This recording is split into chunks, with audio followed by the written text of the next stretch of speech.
Hello friends, welcome to my channel. ഇന്ന് ഞാൻ വന്നിരിക്കുന്നത് നമ്മുടെ ലാലേട്ടൻ്റെ സ്പെഷ്യൽ ചിക്കൻ റോസ്റ്റിൻ്റെ വീഡിയോയുമായിട്ടാണ്. ചോറിൻ്റെ കൂടെയും പൊറോട്ടയുടെയും ചപ്പാത്തിയുടെയും ഒക്കെ കൂടെ കഴിക്കാൻ പറ്റിയ ഒരു ഐറ്റം തന്നെയാണ് കേട്ടോ. സാധാരണ ചിക്കൻ റോസ്റ്റ് ഉണ്ടാക്കുന്നത് പോലെയല്ല, ഇത് സ്പെഷ്യൽ ചിക്കൻ റോസ്റ്റ് തന്നെയാണ്. അപ്പോൾ നമുക്ക് വീഡിയോ കാണാം ഇതെങ്ങനെയാണ് ഉണ്ടാക്കുന്നതെന്ന്. നമ്മൾ ഈ ഒരു ചിക്കൻ റോസ്റ്റ് തയ്യാറാക്കുന്നതിന് വേണ്ടിയിട്ട് ഇഞ്ചി, പച്ചമുളക്, വെളുത്തുള്ളി, കൊച്ചുള്ളിയാണ് ചേർക്കാനായിട്ട് പോകുന്നത് കേട്ടോ. പിന്നെ സ്പെഷ്യലായിട്ടെന്ന് പറയുന്നത് തേങ്ങ നമ്മളൊന്ന് ചുട്ടെടുത്ത് വെച്ചിട്ടുണ്ട്. ഇത്രയും ഒന്ന് ചതച്ചാണ് നമ്മൾ ഈ ഒരു ചിക്കൻ റോസ്റ്റിലേക്ക് ചേർക്കാനായിട്ട് പോകുന്നത്. അപ്പോൾ കൊച്ചുള്ളിയും എല്ലാം നമ്മൾ ആദ്യം കാണിച്ച എല്ലാം ഒന്ന് ചതച്ച് വെച്ചിട്ടുണ്ട്. ഇനി ഒരു പാൻ അടുപ്പിലേക്ക് വെച്ചിട്ട് ഇതിലേക്ക് ഞാൻ വെളിച്ചെണ്ണയാണ് ഒഴിച്ചു കൊടുത്തിരിക്കുന്നത്. നമ്മൾ റോസ്റ്റായിട്ട് എടുക്കുന്നതുകൊണ്ട് അല്പം എണ്ണ കൂടുതൽ എടുക്കണേ. ഈ എണ്ണയിലേക്ക് 1 ടീസ്പൂൺ അളവിൽ കടുക് ചേർത്ത് കൊടുത്തിട്ടുണ്ട്. കടുകൊക്കെ ഒന്ന് നന്നായിട്ട് പൊട്ടി വന്നു കഴിഞ്ഞാൽ പിന്നെ നമുക്ക് ചതച്ച് വെച്ചിരിക്കുന്ന ഇഞ്ചി, വെളുത്തുള്ളി, കൊച്ചുള്ളി കൂടെ തന്നെ പച്ചമുളകും കൂടി ചേർത്തിട്ടുണ്ട്. ഇത്രയും ഒന്ന് ചേർത്ത് കൊടുക്കാം. നമ്മൾ ഇതിലേക്ക് സവാള ചേർത്ത് കൊടുക്കുന്നില്ല. ഇതിലേക്ക് കൊച്ചുള്ളി ചേർത്ത് കൊടുക്കുന്നത് കൊണ്ട് ഒരു പ്രത്യേക ടേസ്റ്റ് തന്നെയാണ്. ടേസ്റ്റിൻ്റെ കാര്യത്തിൽ ഒട്ടും പറയാനില്ല കേട്ടോ. മുൻപന്തിയിൽ തന്നെയാണ്. നല്ല അടിപൊളി ടേസ്റ്റ്. ഒരിക്കലെങ്കിലും ഉണ്ടാക്കി നോക്കണം കേട്ടോ. അങ്ങനെ ഈ ചതച്ച് ചേർത്ത് കൊടുത്തിരിക്കുന്നതിൻ്റെയൊക്കെ ആ ഒരു പച്ചമണമൊക്കെ ഒന്ന് നന്നായിട്ട് മാറുന്നത് വരെ ചെറിയ തീയിലിട്ട് നല്ലതുപോലെ ഒന്ന് വഴറ്റിയെടുക്കാം. പിന്നെ ഇതുണ്ടാക്കുമ്പോൾ കുറച്ച് സമയമെടുക്കും. നമ്മളിതിലേക്ക് വെള്ളമൊന്നും ചേർത്ത് കൊടുക്കുന്നില്ല കേട്ടോ. എല്ലാം ചെറിയ തീയിലിട്ട് വഴറ്റിയാണ് ഉണ്ടാക്കുന്നത്. കുറച്ച് കറിവേപ്പിലയും കൂടി ഈ ഒരു സമയത്ത് ചേർത്ത് കൊടുത്തിട്ടുണ്ട്. ഈ ഒരു റോസ്റ്റ് ഞാൻ ഉണ്ടാക്കിയപ്പോൾ എനിക്ക് തന്നെ അതിശയം വന്നു കേട്ടോ. ഇതിന് ഇത്ര ടേസ്റ്റ് ഉണ്ടാകുമെന്ന് ഞാൻ കരുതിയില്ല. അങ്ങനെ നമ്മൾ ഇഞ്ചിയുടെയും വെളുത്തുള്ളിയുടെയൊക്കെ ആ പച്ചച്ചുവയൊക്കെ ചെറുതായിട്ടൊന്ന് മാറിയിട്ടുണ്ട്. ഈ ഒരു സമയത്ത് നമുക്ക് കുറച്ച് ഉപ്പുപൊടി ചേർത്ത് കൊടുക്കാം. അങ്ങനെ ഉപ്പൊക്കെ ചേർത്ത് നല്ലതുപോലെ ഒന്ന് ഇളക്കി വരുമ്പോഴേക്കും ഇത് കറക്റ്റ് പരുവത്തിന് ആയി കിട്ടിയിട്ടുണ്ടാകും. ഇനിയാണ് നമുക്കിതിലേക്ക് ആവശ്യത്തിനുള്ള പൊടികൾ ചേർത്ത് കൊടുക്കേണ്ടത്.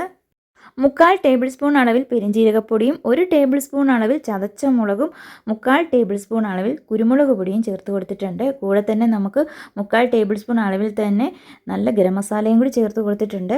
ഇനി ഇതെല്ലാം നമ്മൾ ചേർത്ത പൊടികളെല്ലാം കൂടി ഒന്ന് നല്ലതുപോലെ ഒന്ന് ആ ഒരു പച്ചമണമൊക്കെ മാറുന്നതിന് വേണ്ടിയിട്ട് ഒന്നിളക്കി കൊടുക്കാം. ഇതിലേക്ക് ഒരുപാട് പൊടികളൊന്നും ചേർത്ത് കൊടുക്കുന്നില്ല. നിങ്ങൾ ശ്രദ്ധിച്ചോ, മുളക് പൊടി നമ്മളിതിലേക്ക് ചേർത്ത് കൊടുത്തില്ല. നമ്മൾ മുളക് പൊടിയൊന്നും ചേർത്ത് കൊടുക്കുന്നില്ല കേട്ടോ. അതിന് പകരമായിട്ട് നമ്മൾ കുരുമുളക് പൊടിയും വറ്റൽമുളക് ചതച്ചതുമാണ് ചേർത്ത് കൊടുത്തിരിക്കുന്നത്. പിന്നെ എരിവ് നിങ്ങൾക്ക് കുറച്ചുകൂടി കൂടുതൽ വേണമെങ്കിൽ കുറച്ചുകൂടി അളവ് കൂട്ടി കൊടുക്കാം കേട്ടോ.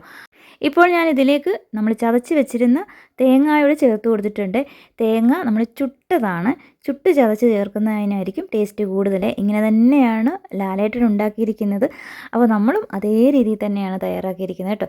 പിന്നെ കുറച്ച് മഞ്ഞൾപ്പൊടിയും കൂടി ഈ സമയത്ത് ചേർത്ത് കൊടുത്തേ. അന്നേരം ചേർത്ത് കൊടുക്കാനായിട്ട് മറന്നുപോയായിരുന്നു. അപ്പോൾ ഈ ഒരു സമയത്താണ് ഞാൻ മഞ്ഞൾപ്പൊടി ചേർത്ത് കൊടുത്തിരിക്കുന്നത്.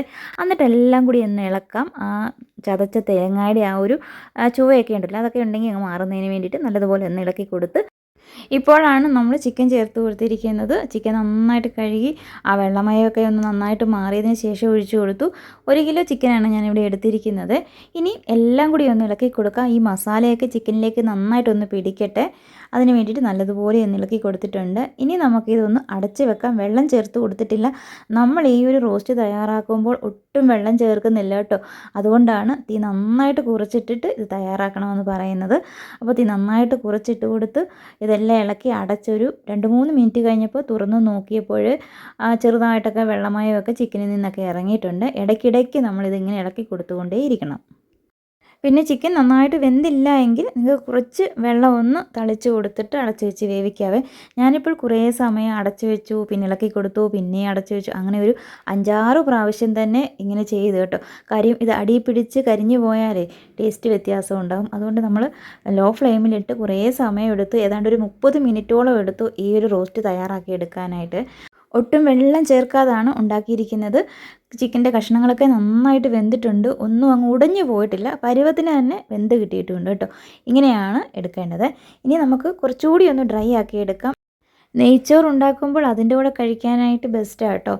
നല്ലതായിട്ട് നമ്മളിത് ഉണ്ടാക്കിയെടുത്തിട്ടുണ്ട്. അടിയിലൊന്നും പിടിച്ച് കരിഞ്ഞിട്ടും ഇല്ല. നല്ല ടേസ്റ്റുമാണ് ഈ ഒരു ചിക്കൻ റോസ്റ്റിന്. ഇനി ഇതൊന്ന് അടച്ച് വെക്കാം. അടച്ചിട്ട് ആ അടപ്പൊന്ന് തുറക്കുമ്പോഴാണ് ഇതിൻ്റെ ആ ഒരു കറക്റ്റ് മണം വരുന്നത് കേട്ടോ.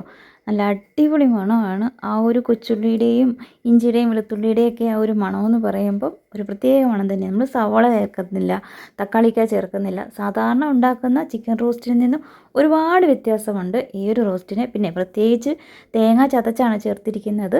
അതുകൊണ്ട് അതിൻ്റെ ഒരു പ്രത്യേക രുചിയും കൂടിയുണ്ട്. അങ്ങനെ നമ്മൾ ചിക്കൻ റോസ്റ്റൊക്കെ ദാ പ്ലേറ്റിലേക്ക് എടുത്ത് വെച്ചിട്ടുണ്ട്. എല്ലാവരും ഉണ്ടാക്കി നോക്കുക. ഉണ്ടാക്കാതെ ആരെങ്കിലും ഉണ്ടെങ്കിൽ ഒന്ന് ട്രൈ ചെയ്ത് നോക്കുക. നമ്മുടെ വീഡിയോ ഇത്രയേ ഉള്ളൂ. വീഡിയോ കണ്ട എല്ലാ കൂട്ടുകാർക്കും താങ്ക്